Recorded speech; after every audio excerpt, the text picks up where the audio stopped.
Hi friends, बहुत बहुत स्वागत है आपका अपने चैनल यूजी नक्षा दर्पण में।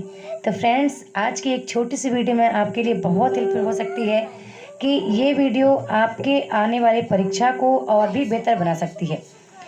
जैसे कि जो लोग कोर्स में आ चुके हैं उनके लिए तो बहुत अच्छा है कि वो अपना बेहतर कर पाएंगे। ठीक है, जो लोग कोर्स में किसी कारणवश नहीं आ पाए या फिर उनको लगता है कि कहाँ से तैयारी करें, कैसे तैयारी करें, कहाँ से स्टार्ट करें, तो दोनों पेपर के लिए मैं एक स्ट्रेटजी बताना चाहूँगी, पेपर 1 के लिए, पेपर 2 के लिए। सबसे पहले बात करूँ आपके सब्जेक्ट की, तो आपका सब्जेक्ट आपके लिए बहुत मैटर करता है कि आप उसकी तैयारी कितने अच्छे तरीके से कर रहे हैं, किन पुस्तकों से कर रहे हैं। और सबसे ज़रूरत ये है कि आपके पास वो जो पाठ्यक्रम है उसकी पुस्तकें ऑथेंटिक होनी चाहिए, या फिर जिसके निर्देशन में कर रहे हैं, जिसके मार्गदर्शन में कर रहे हैं। लगभग आपको तो पता ही है कि चीज़ें कितनी सही दी जा रही हैं, कितनी गलत।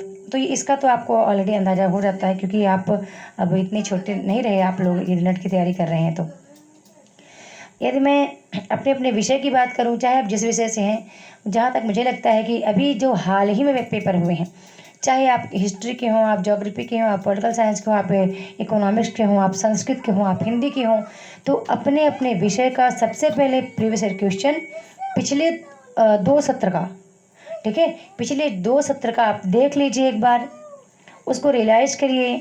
जो प्रश्न आपसे बन रहा है वहाँ पे राइट टिक का निशान करिए। जो आपसे नहीं बन रहा है, बिल्कुल आपने पढ़ा ही नहीं है, उसको क्रॉस मारिए।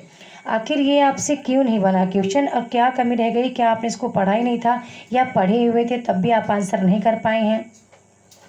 काफ़ी सारी चीज़ें आपको खुद से अभी से तैयारी करने से पूर्व पहले आप एक बार प्रश्न पत्र के प्रारूप को देखिए। प्रश्न किस तरीके से आया है, किस तरह से बना है, कहाँ से, किस इकाई से कितने क्वेश्चन बन रहे हैं, किस इकाई से है कि जो कि बहुत कम क्वेश्चन आते हैं। यदि किसी इकाई से ज़्यादा क्वेश्चन आ रहे हैं तो क्वेश्चन के टाइप क्या हैं, ठीक है, किस टाइप के क्वेश्चन आ रहे हैं, मतलब प्रकाशन वाले हैं, पात्र परिचय हैं, विषय वस्तु है, या कि अभी आप देखना इस बार के क्वेश्चन में फर्स्ट सेकंड दोनों का पेपर यदि उठा के देखा जाए तो लगभग प्रश्नों में अभी नाटकों के अंदर भी जो गीत नाट्य हैं या जो सामान्य नाटक है उसमें भी कोई रस, छंद, अलंकार या किसी गीत का प्रयोग हुआ है तो वो किस शैली में लिखा गया है या किस छंद में लिखा गया है, इस तरह के क्वेश्चन आ रहे हैं। ठीक है, यदि इकाई 10 के क्वेश्चन आते हैं तो उसको देखिए कि वो आपसे क्यों नहीं बन रहे हैं, क्या कमी रह गई है, वगैरह वगैरह। हर वर्ष की अपेक्षा या हर सत्र की अपेक्षा बताऊं तो इस सत्र में उतने स्टूडेंट क्वालिफाई नहीं हो पाए जितने पिछले वर्ष हुए या पिछले सत्र में हुए थे। ठीक है, तो खासकर मैं हिंदी की बात कर रही हूँ। हिंदी का देखा जाए तो जितने पिछले सत्र में एग्जाम निकाले थे उतने कैंडिडेट इस बार नहीं निकाल पाए हैं। और इस बार न निकालने की वजह भी है कि अपीयर भी कम हुए थे कैंडिडेट।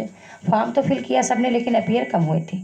अब रही बात ये कि यदि आप कहेंगे कि मैम प्रीवियस ईयर क्वेश्चन कहाँ से मिलेगा, तो ये आपको कहीं मिल जाएगा, गूगल में मिल जाएगा, यूट्यूब पे सर्च करेंगे वहाँ मिल जाएगा, या नहीं है तो मेरे टेलीग्राम पे आ सकते हैं, टेलीग्राम पे आपको मिल जाएगा।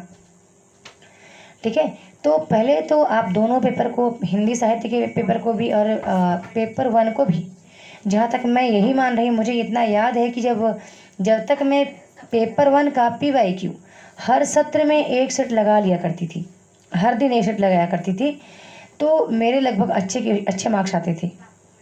और जब से मैंने केवल किसी किताब पर डिपेंड रहना छोड़ दिया कि चलो किताबों को पढ़ लेते हैं, तो देखा कि किताबों से कोई प्रश्न आ ही नहीं रहा है, जबकि प्रीवियस ईयर क्वेश्चन से मैच करते कुछ क्वेश्चन आ भी रहे हैं। ओके, तो दोनों पेपर को आपको बारीकी से देख लेना है, पढ़ लेना है, समझ लेना है। इसके बाद आप देखो कि कौन सी पुस्तकें आपके पास हैं, या कितनी चीज़ें, कितना मटेरियल आपको मिल रहा है, स्टडी मटेरियल नेट के अकॉर्डिंग। तो उसको देखो, नहीं मिलता तो आप कोर्स में पढ़ सकते हैं, कहीं भी पढ़ सकते हैं। ऐसा नहीं कि मेरे साथ ही पढ़ो, कहीं भी लगभग हर कोई अच्छा ही पढ़ाएगा, है ना, तो पढ़ सकते हैं। क्योंकि मुझे लगता है कि जहाँ आपको, जब चीज़ें आपको सर्च करने में ज़्यादा टाइम जा रही हैं, तो इससे बेहतर है कि अपने समय को बचा करके किसी के साथ रहकर जुड़कर पढ़ लिया जाए। ओके, तो वो ज़्यादा सही रहेगा आपके लिए। और अब वो ज़्यादा ज़्यादा क्या बोलना, अभी मुझे पता है आप बहुत समझदार हैं, और इस बार आप तैयारी करेंगे तो कहीं न कहीं जुड़कर ही करेंगे, या तो जो कमियां रह गई हैं उसको दूर करने का प्रयास करेंगे, जो चीज़ें आपके पास नहीं हैं उसको ढूंढ ढूंढ कर पढ़ने का प्रयास करेंगे। इकाई 1 से इकाई 10 तक के कितने कितने क्वेश्चन किस इकाई से अधिकतम बनते हैं, किस इकाई से न्यूनतम बनते हैं, प्रत्येक का संज्ञान आपको होगा। यदि नहीं है तो एक बार छोटा सा कमेंट ज़रूर करें कि मैम स्टार्ट कैसे करना है, कहाँ से करना है, इसके लिए कुछ गाइड करें। तो एक छोटा सा कमेंट भी आप छोड़ सकते हैं। और लगभग तैयारी कोई भी हो, एक बात तो मानना पड़ेगा कि प्रीवियस ईयर क्वेश्चन को एक बार देख लेना। ऐसा नहीं बोलते कि प्रीवियस ईयर क्वेश्चन को रट डालो, पढ़ डालो तो ही एग्जाम निकलेगा, पर तैयारी करने से पूर्व यदि एक बार उसको आप देख लेते हैं तो उससे पता चलेगा कि प्रश्न का पैटर्न क्या है। और किसी एक पैटर्न एक सत्र को ना देखें, लगभग 2 से 3 वर्ष का देख लें। लगभग 5 सेट देखने के बाद, 5 सेट देखने के बाद आप पहले तो PYQ एक बार देख लीजिए, तैयारी आपने प्रारंभ की है क्योंकि MA का सिलेबस से टोटल इसमें आना है। नेट के पाठ्यक्रम में विषय चाहे कोई भी हो, देखने के बाद आप एक बार अपना एनालिसिस कर लें कि आपसे 30 क्वेश्चन आपके लिए इजी लगा पेपर को देखने के बाद, 25 क्वेश्चन, 40 क्वेश्चन, 60 क्वेश्चन, कौन सा क्वेश्चन आपको इजी लगता है, कौन सा आपके लिए बहुत डिफ़िकल्ट है। तो फिर आप विचार करो कि किस डिफ़िकल्ट टॉपिक को आपको पढ़ना है, पहले कवर करना है। या जो लोग एग्ज़ाम कुछ कम परसेंटाइल से रुका है जिनका, उनको भी यही करना होगा कि आप ये देखो कि कितने कम परसेंटाइल से आपका रुका है रिजल्ट, और वो वजह क्या थी, क्या वजह थी कि आप उसको राइट नहीं कर पाए, या कुछ क्वेश्चन ऐसे जो बनते हुए गलत हो जाते हैं।